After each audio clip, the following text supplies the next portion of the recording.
হামাসকে গাজা যুদ্ধে কেবল সামরিক প্রতিরোধের মুখোমুখি হতে হয়নি, বরং পুরনো প্রতিদ্বন্দ্বী সশস্ত্র গোষ্ঠীর চ্যালেঞ্জেরও সম্মুখীন হতে হয়েছে। বার্তা সংস্থা রয়টার্স জানিয়েছে, এই গোষ্ঠীগুলোর মধ্যে অনেকেই স্থানীয় শক্তিশালী গোত্রের সদস্য।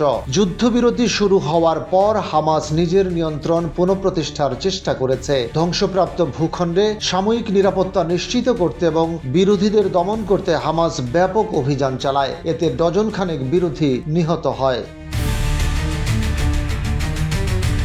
গত 2 বছরে হামাস বাহিনীর সঙ্গে সংঘর্ষে জড়িত কয়েকটি প্রধান গোষ্ঠী হল: 1. রাফাতে অবস্থিত আবু শাবাব দক্ষিণ গাজার এক অংশে কার্যক্রম চালান। হামাস তাকে ইসরায়েলের সঙ্গে সহযোগিতার অভিযোগে অভিযুক্ত করলেও তিনি তা অস্বীকার করেন। গোত্রটি প্রায় 400 সশস্ত্র সদস্য নিয়ে গঠিত।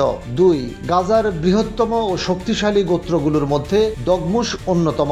সদস্যরা ফাতা এবং হামাস সহ বিভিন্ন সশস্ত্র গোষ্ঠীর সঙ্গে যুক্ত ছিলেন। মুমতাজ দগমুশ একসময় পপুলার রেসিস্ট্যান্স কমিটির সশস্ত্র শাখার নেতৃত্বে ছিলেন এবং পরে জাইশ আল ইসলাম গঠন করেন। 3.